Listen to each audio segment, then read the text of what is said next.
c'est bon, oh là, oh, camarade syndiqué. Bon, on y va?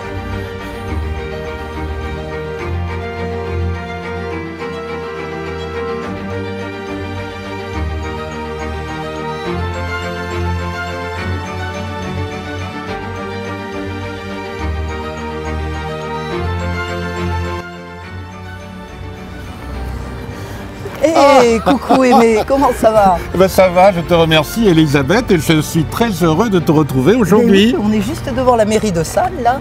Dis-moi Aimé, j'ai appris que tu étais devenu président de HTBA. Eh oui, c'est bien ça. Ça fait 2 mois, non? Le groupe informel Histoire et Tradition devenu, du bassin d'Arcachon est devenu Histoire et Tradition du bassin d'Arcachon, association loi de 1901. Oui, une belle association, c'est bien voilà, ça. Et petit à petit, eh bien, les membres arrivent. Voilà, et donc, eh bien, avec Damien, nous parlons d'histoire et de patrimoine du bassin pour ces chaînes télévision. D'accord, mais alors, dis-moi, là, on est à Salles. Oui. Salles, est-ce qu'on est dans le pays de Buch ou pas? Et parce oui. que je ne sais pas très bien. Et oui, Salles, on est au sud du pays de Buch. Ah oui. Et c'est vrai qu'à côté, là, il y a la commune de Lugos qui n'est pas en pays de Buch. La commune de Belin n'est pas non plus en pays de Buch, mais par contre, l'ancienne commune de Bélier, ou Bellier, comme ils disent localement, est en pays de Buch. D'accord. Et même, je vais même mieux te dire, c'est que Salles, en 1800, c'était la commune la plus importante du pays de Buch. D'accord, donc c'est une commune ancienne qui avait beaucoup d'importance et qui jouait un rôle prépondérant peut-être dans le pays de Buch. Une grande importance, effectivement. Bon, tout d'abord, il y avait une grande forêt, oui, tu sais, à l'époque, c'était une richesse. Et le surnom des Sallois, parce qu'ils s'appellent les Sallois maintenant, c'était les Carbounaires. Parce qu'ils faisaient du charbon de bois, non? Tu as trouvé, oui. Effectivement. Ils faisaient du charbon de bois avec des charbonnières. Et puis, c'était une grosse activité de l'époque. Mais également, il y avait des activités forestières et de gémage également. Hein. Mais dis-moi, il y a une question que je me pose. Bon, là, on est quand même vraiment aussi dans le pays de la Leyre.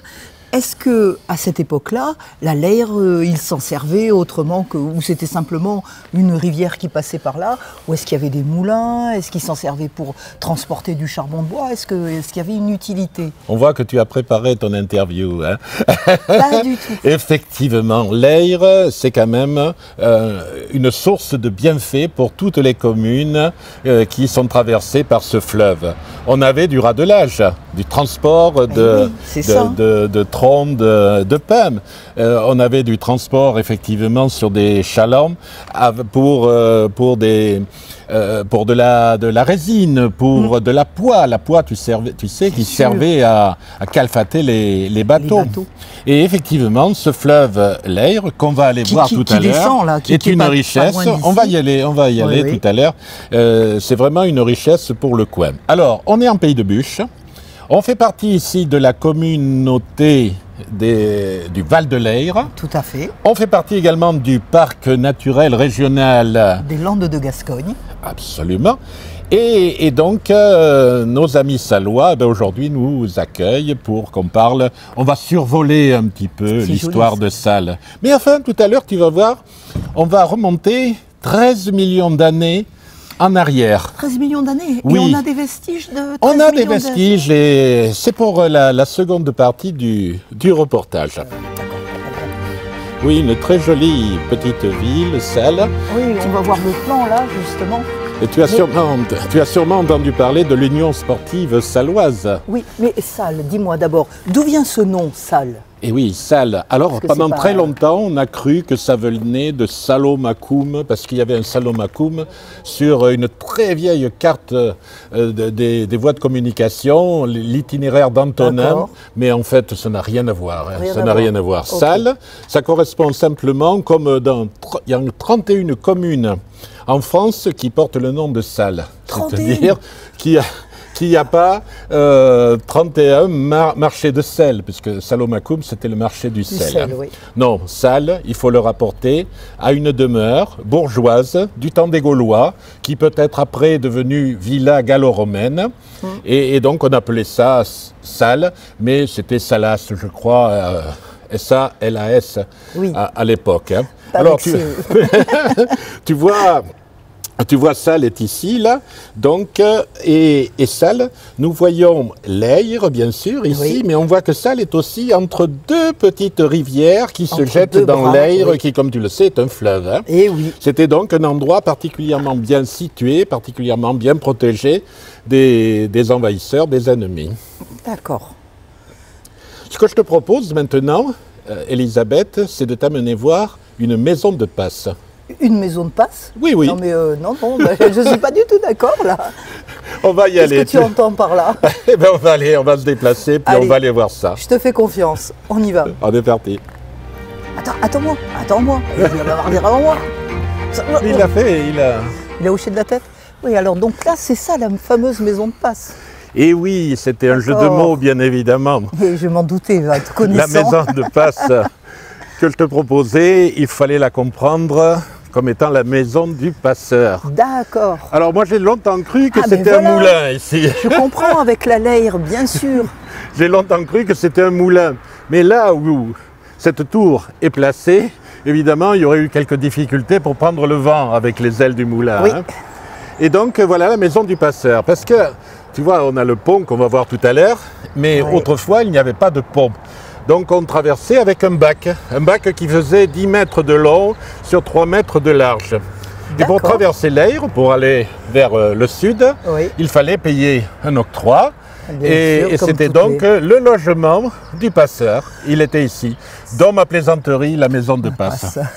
Donc, mais c'est quand même étonnant, cette maison toute ronde qui ressemble plus à une tour qu'à une maison ordinaire, quoi. Et vous voyez, si on regardait un petit peu plus près, on verrait que les matériaux de construction eh bien, sont essentiellement composés de calcaire. D'accord. Pourquoi de calcaire? C'est ce qu'on va voir tout à l'heure. Ah, eh bien alors, allons voir le pourquoi du calcaire. C'est parti. Allez. Regarde-moi cette belle Oui. Ayre ici, là, parce que la Leyre prend sa source, tu le sais, hein, en deux endroits des Landes.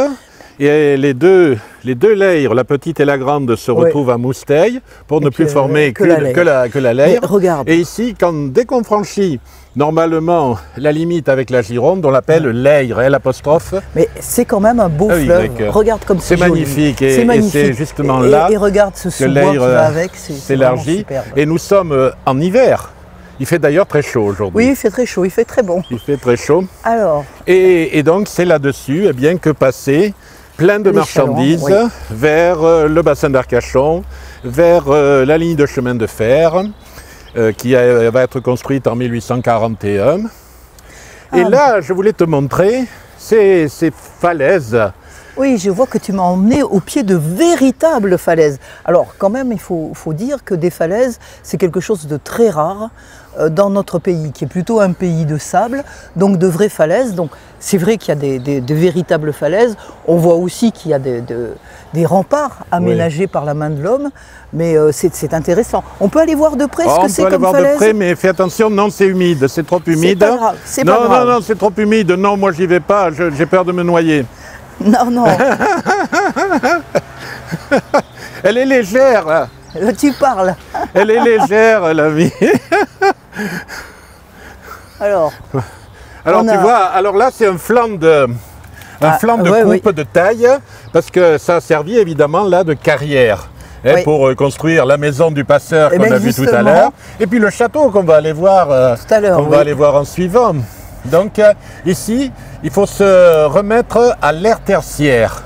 oui. À l'époque, il y a 13 millions d'années environ, à l'époque, eh bien ici, il y avait une mer.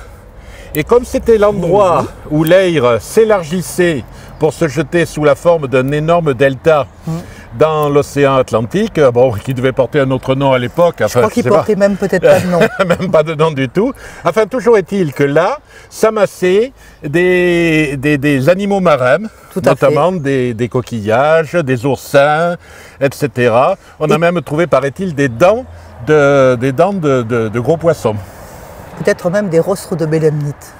c'est pas impossible. À mon avis. C'est pas impossible. Alors, si on vient ici avec un petit marteau et un petit burin, Oui. je ne suis pas sûr que les gens du dessus Sois très content. soient d'accord, parce qu'évidemment, ils risquent de se retrouver un petit peu plus bas.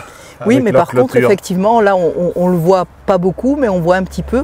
On voit des restes de coquilles. Donc, on a de très jolis calcaires coquillés. Alors, tu appelles, voilà, le calcaire Eh oui, coquillé. le On voit calcaire qu'on a coquillé. affaire à une spécialiste, là. Hein. Allez.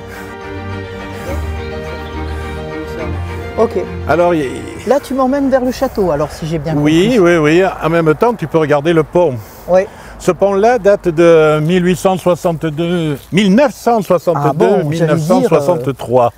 Le premier pont date du 19e siècle et c'est en 1895 qu'on installe un pont métallique. D'accord. Ce pont métallique est représenté sur les cartes postales anciennes. Bien. En tout cas, il y a de la circulation qui passe, il est important. Il est important puisqu'il dessert évidemment les Landes et l'Ayr, quand même, il n'a pas beaucoup plu ces derniers temps et on voit que l'Ayr a quand même un gros débit. Ce débit est en moyenne de 20 mètres cubes seconde. Il faut penser que le bassin versant de l'Ayr fait 1700 km². Oui, tout à Et fait. c'est grâce à cette Ayr que le bassin d'Arcachon, semble-t-il, ne s'est jamais fermé. Il paraît, en tout cas. Oui, c'est vrai. Alors maintenant, on va partir en suivant l'Ayr.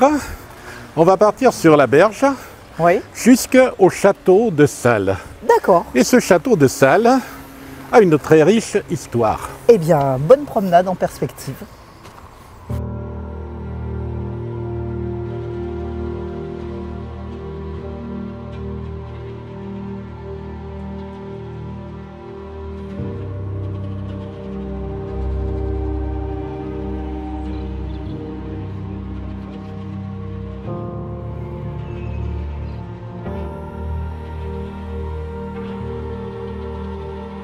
J'espère que ces herbes de la pampa seront enlevées parce que ce sont quand même des espèces exotiques envahissantes. Même si elles sont jolies, elles sont envahissantes. Oh, ça ne doit pas être aussi envahissant que le baccaris, par exemple. Non, hein. pas tout à fait, mais quand même, c'est important ici et il vaut mieux que nos espèces locales soient prépondérantes. Alors là, nous sommes sur l'esplanade, devant le château de Salles. Et ce château, cette esplanade donne bien sûr sur l'Ayr qui ouais. coule avec ses flots majestueux tout à fait au fond. C'est Là, magnifique.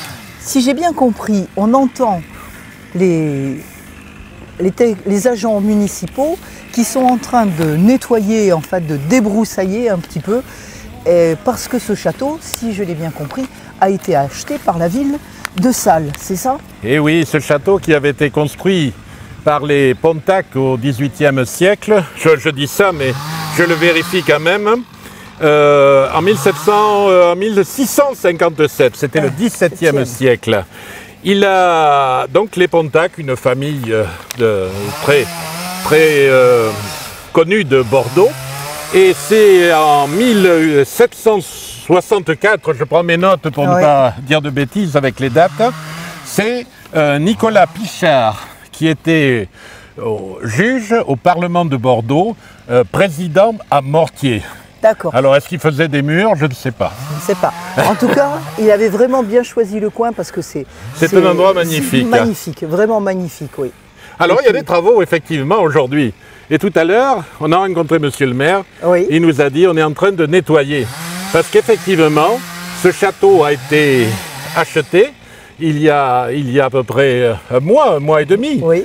Et même un mois, pour la modique somme, on peut dire le prix, je crois, parce qu'il nous l'a dit, 450 000 €, de toute façon ce n'est pas secret.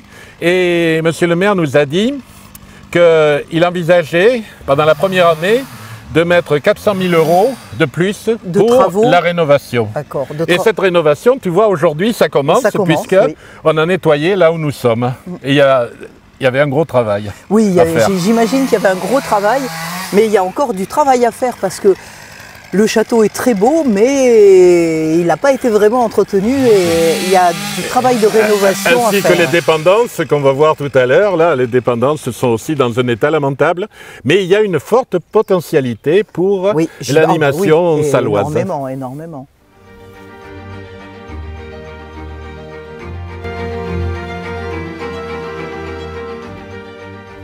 Là, franchement, moi, je m'imagine, hein, je me vois au XVIIIe siècle, XIXe siècle, tranquille, là. Tu regardes couler l'eau, tu regardes pousser la nature. Superbe. Alors, pourquoi est-ce que tu m'as emmené en haut de ces escaliers, Aimé? Eh bien, c'était pour te parler un petit peu des propriétaires du château de Salles. Oui. Il se trouve que nous étions à la période révolutionnaire. Aïe. Et que le seigneur Pichard, il avait envoyé son gendre Puységur et sa femme en Angleterre pendant la Révolution. Il avait eu le nez fin? Oui, c'était très mal vu de la part des révolutionnaires. Il a été accusé J'imagine. de contre-révolution. Mais c'était quand même peut-être pas un révolutionnaire vraiment. Sûrement pas, ça ne devait pas être un révolutionnaire, mais il n'avait pas que ces propriétés-là. Avoir un château comme ça à l'époque de la Révolution, c'était quand même être extrêmement Bien sûr. Alors il riche est arrivé par rapport aux autres. Hein. avec après un jugement assez rapide. Oui. Eh bien, Pichard, sa femme et leur régisseur Jean Clerc, Oui. eh bien ils ont été tous les trois guillotinés. Oh. À Porte de Vincennes, à Paris. Ah. Évidemment, c'est triste, bien évidemment, quoi. C'est vrai qu'en Pays de Buch, on n'a pas trop fait de mal au Seigneur. Non, on n'est pas trop guillotine, nous. Non, mais il y en a quand même un autre seigneur, c'était le marquis de Belsier, qui était seigneur d'Arès, Ah, qui, oui, lui de l'autre côté du bassin. qui lui aussi est passé par la veuve... La grande égaliseuse. Voilà. Bon, ça nous fait rire, mais bon, Bah pour non, eux, c'était c'était pas pas très non. rigolo. Voilà donc l'histoire de ce château. De ce merveilleux Alors château quand même. après la Révolution, eh bien le gendre est revenu là, donc il a repris possession du château et puis ça a été vendu. C'est Raoul Brun de Salles qui l'a acheté, puis la famille Choquet. Puis ensuite ce sont des investisseurs hollandais qui sont venus ici pour y faire un centre de vacances. Alors c'est vrai, ils l'ont construit, le centre de vacances, avec Là-bas peut-être de nombreux pavillons, oui, à ta gauche, là, oui, absolument. Oui. Mais le château, ils l'ont complètement laissé se dégrader. Et là, c'est bien dommage. eh bien, la municipalité vient de le racheter et ce château, qui a quand même une belle allure, va renaître. Oui, et puis c'est bien parce que c'est un bien commun et je trouve ça extrêmement positif que les biens communs retournent à tout le monde et aux habitants de la ville. Et ce château, eh bien, il est lui aussi sûrement construit en grande partie par le calcaire extrait des carrières dont nous avons vu les vestiges tout à l'heure sur le bord de l'Ayre. Eh bien, en tout cas, de bien belles choses qui se font ici. Donc là, ça, c'est l'entrée principale. Et oui, après avoir vu l'arrière qui donne sur l'Ayre, eh bien voilà l'entrée principale qui donne sur la route de Belin. Oui, qu'on voit, oui. Et oui, donc c'est là que nos pas vont se séparer, bien sûr. Eh ben, écoute, Aimé, je te remercie. Je te remercie vraiment de m'avoir fait visiter fait connaître plutôt que visiter ce château qui est vraiment, que j'ai découvert et c'est vraiment quelque chose de merveilleux. Oui, parce que là, il y a un cadenas, on ne peut pas rentrer, il aurait fallu demander la clé. On reviendra de toute façon. Oui, on reviendra. Pour voir les travaux et puis pour découvrir également plein de merveilles salloises qui mériteront qu'on revienne et qu'on s'attarde longuement sur certains points de l'histoire et du patrimoine sallois. Bah écoute, d'accord, avec plaisir, Aimé. Et puis, à bientôt. À bientôt, Elisabeth. Merci. Au revoir.